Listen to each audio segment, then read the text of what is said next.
So this one is what I've been mentioned in the book. But for the fatwa of the kebangsaan, national fatwa said that is about 89.6, 89.7 kilometer. Okay, so for this thing, you can use both. You can use what have been mentioned in the kitab, and you can use what have been mentioned by the fatwa kebangsaan. But if people ask you, you need to mention what have been conveyed by the fatwa Majlis Fatwa Kebangsaan lah. Okay. But like me, because we teach these books, so and it's been mentioned in the book, so we mentioned it. Okay. You can do your amal based on this. Alright, no problem. And if you want to stick with the what been mentioned in the fatwa kebangsaan, you still can. No problem. Okay, both are valid. Both are valid. Right. Number 2, the journey should be a permissible one in Sharia. Okay.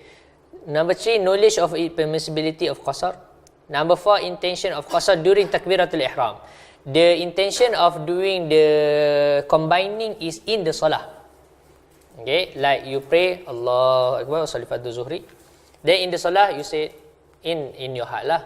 Okay, say I want to combine Zuhur and Asar. Okay, no problem. It is sunnah recommended to do the niyat of combining also in the takbir. But if it make it you was-was thing like that, just do it in your prayer. No problem. Okay. Number 5 is the salah should be a 4 raka'ah salah. You cannot do the shorten for subuh, maghrib. If subuh okay lagi kan, maghrib nak buat macam mana? 1.5 rakaat. Macam mana pula kan? Okay, cannot. Number 6, the continuity of travel till the completion of the 2 raka'ah salat. So the qasar only on travelling. Only because of travelling. And the travelling miles is about 81 kilometers lah. Okay, but for jama' is more widen than that. Okay, more wide than that. The reason for jama'. Number 7, that he should not follow one who is performing salah completely in any portion of his salah. So what is mean by that? If you are doing the qasar, you cannot follow the people doing tamam. Okay, right? You're doing the salat. If the salat is 4 raka'ah, people doing the 4 raka'ah, you cannot make them as imam. You must to do the imam. Why? Because after you finish the 2, they can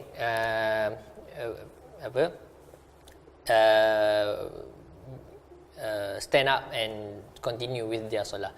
But for you need to mufaraqah, right? So there's different. No. You cannot follow people that pray tamam if you do the qasar. Okay? If you do the qasar, you do the 2 raka'ah. You cannot follow the people that pray 4 raka'ah. That's the meaning. But the people of 4 raka'ah you can follow. Tapi if people combine, we can follow, right? We want to combine, we can follow the... Still, if you're combining the prayer and you are shortening it, you cannot. But if you are following like Maghrib, then it's okay, no problem. So that means if you're doing jama' qasar, you can't follow it. Who's not doing jama'? Not doing qasar. Not doing qasar. Wait. But if you're doing jama', Yeah, you can follow anyone, no problem. but you have to do 4 lah. But you need to do 4 lah. So if you say you're doing Zuhur Asar, you're following imam who's doing Zuhur 4 rakaat, then after that, you do Asar. Yeah, okay, no problem. Yeah, doesn't have any problem with that. Another one is, kalau kita jama' Zuhur Asar, can we do solat sunat after? No. We cannot. Sama juga kalau what's the other one? Isya tak ada masalah. Isya doesn't have any problem. But Asar, because we said already in the bab of the time, right? The time of tahrim is one of that is after praying of Asar. So even though the praying is in the Zuhur time, right? Okay. then he should not follow one who is performing salah completely in any portion of salah. Okay, khalas. Now we enter in Salatul Jum'ah. This basically for men lah. Okay, the condition of Jum'ah are 6. Number 1, the complete salah be performed in the time of Zuhur. Must be in the time of Zuhur, cannot extend it to the time of Asar. It should be within the district of the town. Okay, the balad. To perform the salah in congregation, you must be in congregation, cannot pray lonely. Number 4, there should be 40 free males who are matured and permanent resident of the town. So this is the condition.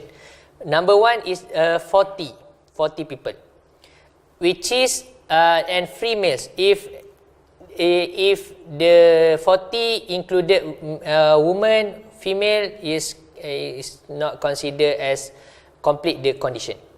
The condition is not complete. Or if the males but not a free male, is humble, right? Okay, abdun. So it's still not considered 40 also.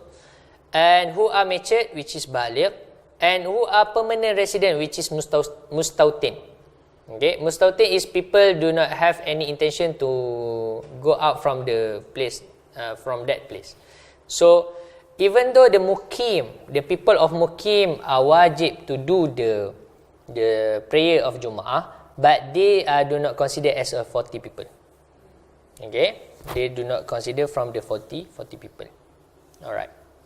Number 5, no other congregation of Jumu'ah in the same town should be offered either before it or at the same time. Okay, so only one Jumu'ah in one place. Number 6, to deliver 2 khutbah before the salah. Alright, khalas. Then he said, the integrals now is the rukun of the 2 khutbah are 5. Number 1 is praising Allah in both khutbah. Number 2 is salah upon Nabi, salawat in both khutbah. Number 3, enjoining taqwa in both of the khutbah. Number 4, recitation of one verse of Al-Quran in one of the khutbah. Number 5, to make dua for the believers, males and females, in the second khutbah. So all this is the rukun. Okay, if you just do this, your khutbah is already valid, no problem. All that thing that people talking kan, yang tu sunat mereka. Alright. Normally for me, I'm using the text, but I cut banyak lah. Kan. But people, daripada orang tidur dengan gitu khutbah, baik kita buat pendek. That is for me lah. And the sunnah of khutbah is short and the prayer is long. Right? Allah Alam. The shurut, that is the integrals. For the condition of the khutbah, there are 10. Number 1, purity. The khatib must be pure from minor and major ritual impurities. Number 2, the khatib also must be free from any impurities on the clothes, body or places. There is no najis on his shirt or things like that. Okay. Number 3, covering the aurah, because the 2 khutbah is considered as 2 rak'ah. Right? But so it has the condition as a salah, the condition of salah. Okay. Number 4 is to stand. This applies to those who have the ability to stand. Okay, you must stand lah if you can stand. Number 5, to sit between the 2 khutbah for the duration of 1 pauses between 2 postures in salah. So between the 2 khutbah, you have the imam sit, and this is one of the time that the mustajab doa, right? You know, so that's why in the last week, not this week, the last week, the amount the doa which is narrated by the scholars is to say 35 times, right? Allah Ahmadu Rasulullah, Muhammadur Rasulullah sallallahu alaihi wasallam. Okay. Alright. Then number 6, continuity between the 2 khutbah. You must do it in continuity, cannot be break with others other than the seat, the short seat. Number 7, the continuity between the 2 khutbah and the salah. You must do it in continuity. It's mean by after the imam already Fazkurullahal azim yazkurkum washkuru ala ni'amihi yazidkum was'aluhu min fadli yu'tikum wa la dzikrullahi akbar wallahu ya'lamu ma tasna'un. Then the muazzin should start his qamah. Not to wait, to look, to wait for the imam lah. Imam turun jauh kan. Terus qamat. Why? Because we want to have the continuity. Okay? Right. Number 8, the khutbah should be in the Arabic language. How about us? In Malay, right? Sometimes in English. So, how? So, what is meant by here is the rukun. In the rukun. That's why the ittaqullah, Allahumma salli ala sayyidina Muhammad, all that is in Arabic, right? But the Malay one, we call it mau'izah. You can have the short mau'izah. Okay. Number 9, 40 people should hear the khutbah. How? Many people are sleeping. Okay. Ada yang berdengkur pula tu kan, teruk tu. Okay. So, normally, there is 40 people lah. We hope. But sometimes in the kampung, I have some experience kan. Praying in Felda and one places lah kan. Memang cukup-cukup je 40 kan. Cukup-cukup 40. Tapi ada yang tidur kan. So kita pun risau lah. Wallahualam. Nak buat macam mana? Number 10, yes. Some people complain that when nowadays we have TV, right? Okay. Some people they don't listen to the content. They just read on their own. Okay. Without even listening. So is that really a problem in terms of this It's not considered listening lah. You cannot consider in 40. But what is meant by listen is listen. It doesn't mean you need to understand it. Okay, like you go to Hajj or Umrah, the khatib ni kau faham pun. Kan? Tapi you know the words. I mean you know the huruf kan. Dia sebut Alhamdulillah, you know, Alhamdulillah. What's the meaning? I don't know lah, but I dengar dia sebutan tu. That's mean by hear. But if just passing, no, it's not considered as hearing. Okay, and it should be done in the time of zuhur. Okay, khalas. Jumaah senang je. Tanya soalan. Now, janazah. Yes.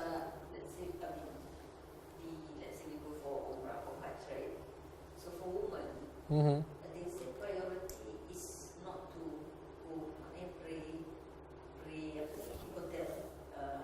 So that is the reward. Would that be the same? Praying in the any places in the Tanah Haram, you have the bounty of 100,000. Any places, either in the mosque or in the hotel. But there must be more reward in the mosque lah. You have the tahiyatul masjid, you have the reward of i'tikaf, you have the reward of praying in masjid. You have more. But any places in the Tanah Haram is considered as you have the 100, right? The bounty of 100,000. Woman. No, we said that. We said, I'm not sure about that in the Tanah Haram. But in here in Malaysia, for women, it is more afdal to pray in home. It is. But in Tanah Haram, I need to check back. I think there is a difference lah. There is a afdaliyah to pray in the mosque. Right. Allah alam. I'm not sure if it is still the same in the Tanah Haram. I need to check back. Allah alam.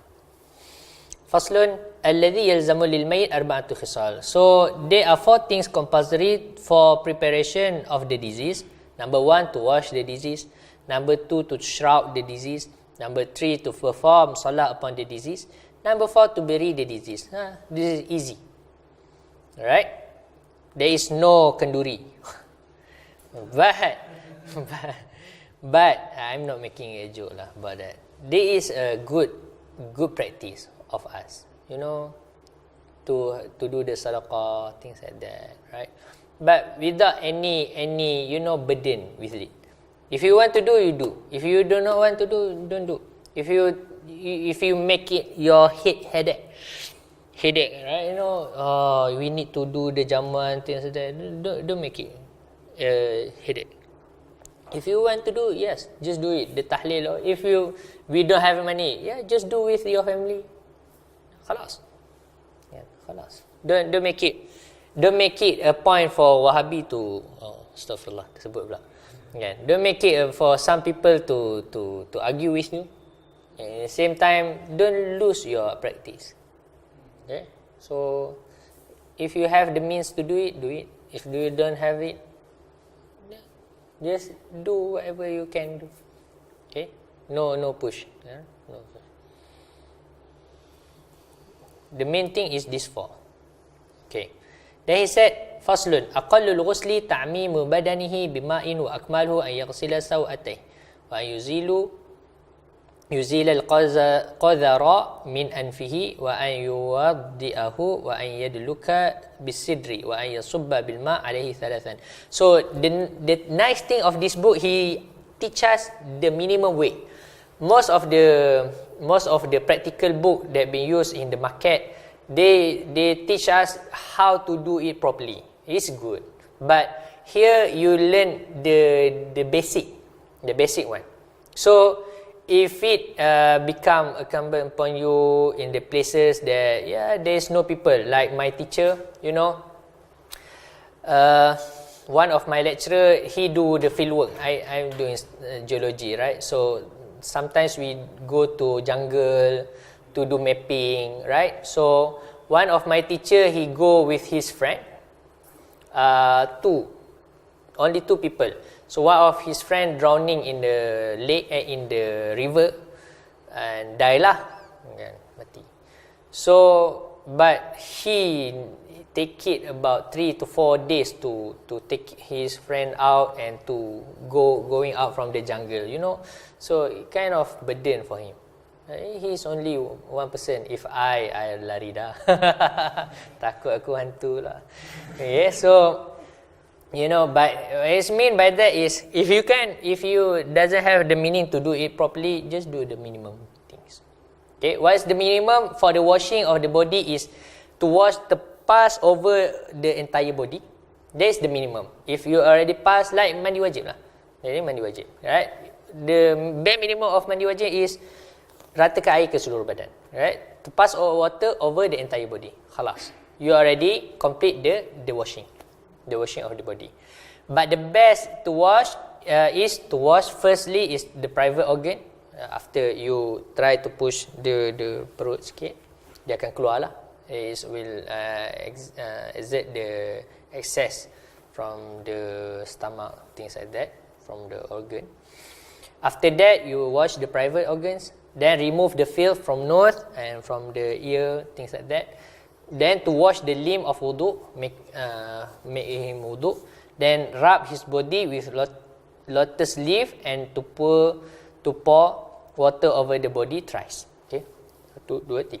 Biasanya there is type lah, air mawar, air ni kan wangi-wangi tu kan, bagi wangi. Okay. But sometimes for the people of AIDS and people that having AIDS, HIV, normally they pour Clorox. Okay, they pour Clorox. So normally they pour it first, but my teacher said that it's easier for us to pour the clean water first. Why? Because when you put the Clorox, it will having the chlorine on the skin. So when you pour the clean water, it will contaminate. So it's not a pure water that washing the body. So that's the problem. Okay, so wash it first with the clean water, then after that with the Clorox. Okay, there's the washing. Yep. Ada soalan? Ada. For the shrouding, the minimum shroud is one cloth that cover the whole body. The perfect shroud for the male is 3 cloth. Okay, and for female is with a qamis. Qamis is a shirt. Okay. Then khimar is a scarf, or is we call tudung lah. Okay, telekung. Wa idhar is a upper garment, an upper garment. Which mean is the, kalau kita panggil kain plekat, kain yang di bawah pusat. Okay, yang menutup bawah pusat. That is idhar. Okay, walifafatan, then two clothes. Okay, so for woman, she has a tudung, baju, shirt, then kain tutup, then dua kain yang tutup semua. Macam tu. Okay, for male just directly tutup tiga. Okay, for our mazhab, it is not as recommended to use qamis, to use baju jubah, or to use serban. No. For other mazhab, yes. But the Prophet sallallahu alaihi wasallam also do not wear his turban when shrouding. Okay. Number 3 is the Salatul Janazah. So the integral of Salatul Janazah is 7. Number 1, intention. Number 2, 4 takbir. Number 3, to stand for those who are able. Number 4, recitation of Suratul Fatihah after the first takbir. Number 5, salah upon Nabi after the second takbir. Number 6, doa for the disease after the third takbir. And the easiest one is Rabbi Allahumma ghfir lahu, or Allahumma ghfir laha. Okay, that is the simple one. So paling kurang lah. Okay, the complete one, Allahumma ghfir lahu warhamhu wa'afihi wa'fu anhu wa akrim nuzulahu wasi' madkhalahu wa aghsilhu bil ma'i was salji wal barad wa naqhishu min al khataaya kama yunaqqi thawb al abyadu min ad danas wa abdil daran khairan min darihi wa ahlan khairan min ahlihi wa zawjan khairan min zawjihi wa adkhilhu al jannah wa adkhilhum wa a'izhum min azabil qabr wa min azabin nar. Okay, that is the complete one. After that, the fourth takbir, if you can recite the doa, you recite Allahumma la tahrimna ajrahu wa la taftinna ba'dahu waghfir lana wa lahu wa li ikhwanina alladhina sabaquna bil iman wa la taj'al fi qulubina ghillan lil ladzina amanu rabbana innaka ra'ufur rahim. So if not, that is sunnah. If you do not know it, then straight away give salam. Okay, straight away give salam. Number 4 is aqallud dafni hufrah taktumu raihatuhu wa tahsuruhu min as-sibaq. Right. He said that the minimum depth for grave. Now we want to nilah tanam. The minimum depth for a grave is a hole that conceal the odor of the body and protect it from animals. If it already doesn't have any odors and it can protect from animal, from lion, tiger, or dogs, things like that, then it's already okay. The perfect depth is the height of a man with his arm raised and fingers open. Which means is a depth like this. That is the depth up here. Normally people jarang lah kan buat. Biasa sampai sini je. Kan, tapi perfect sampai sini, atas, dalam lah. Okay. Piramli kata berapa? Ajiz. 7 kaki 5 inci tak ingat lah. 7 kaki dalam. Okay.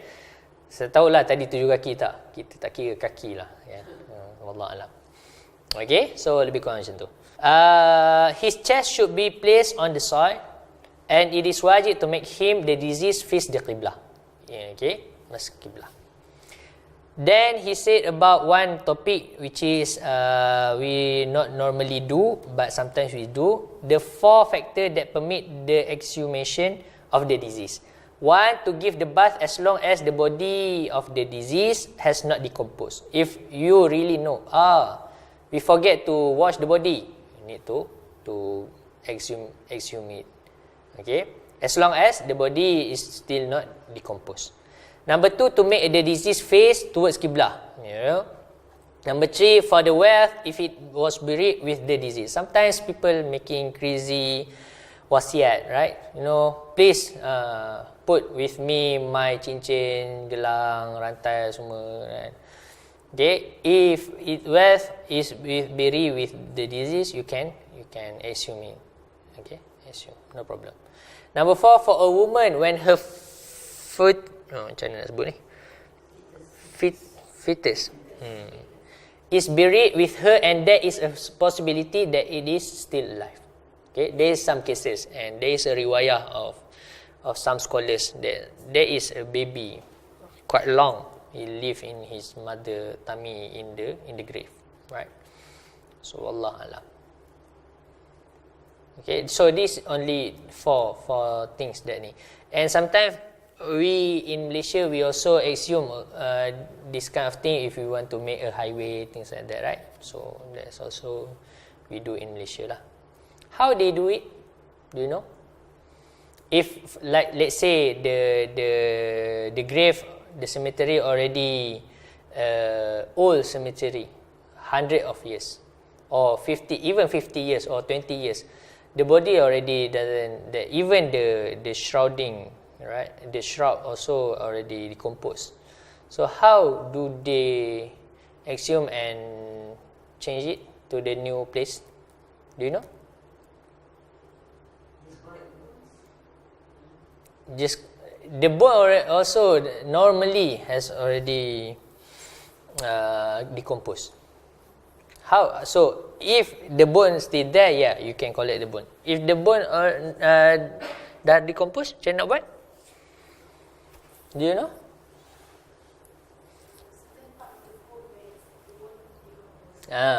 Normally they do it in the night.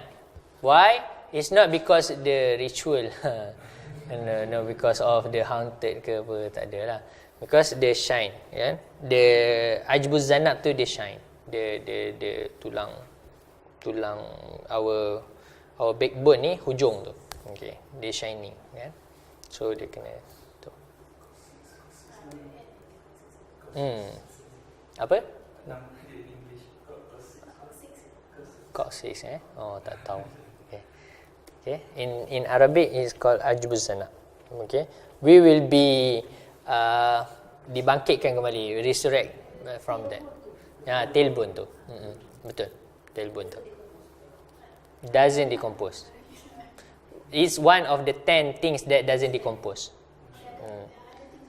There is 10 things that will never perish, even after the kiamat. Okay. The heaven, the fire, arash, kursi. One of them is our tailbone tu. Okay. There are 4 rulings for seeking assistance. Number 1 is permissible. 2 indesirable, which mean is khilaful awla. Number 3 is makruh, dislike. Number 4 is wajib, compulsory. It is permissible to ask for water to be brought close. If you want to make a wudu, you ask people to help to close. So it is permissible to ask for help. It is khilaful awla. Khilaful awla mean it's not makruh. It is still in the permissible part, but it's towards the makruh. But it's not makruh. That is khilaful awla. Okay. So how to ask for water to be poured towards the one making wudu. Like you making wudu, people tuang. Okay, making wudu. There is khilaful awla. But if it is there is a need for that, then it's okay lah. If you put it wajib there. Number 4. Number 3 is makruh for someone else to wash the limb. Dah tuam ngada-ngada nak suruh sapu pula kan. Okay. Itu ngada-ngada nama dia. Okay. Number 4, it is wajib for a sick person who is incapable. Then it's okay lah, no problem. Ni bukan syarat, bukan yang susah kan. Okay? Alright. Boleh Khalas. Wallahu alam. So insyaAllah, we try to finish our class in bila? Berapa kelas lagi? 1, 2. Oh, another 2. Okay. So we have only another 2 class. So insyaAllah, because if I'm not mistaken, in 12 May you have class fiqh Saum, fiqh Ramadan class with another teacher, I think, in Sungai Pecada kan, if I'm not mistaken. So insyaAllah, we will finish by this 5. Then after that, insyaAllah we will meet again after Raya lah, insyaAllah, kalau ada jodoh. Wallahu ta'ala alam. Jazallahu anna sayyidina Muhammad sallallahu alaihi wasallam wa ahli subhana rabbika rabbil izzati amma yasifun.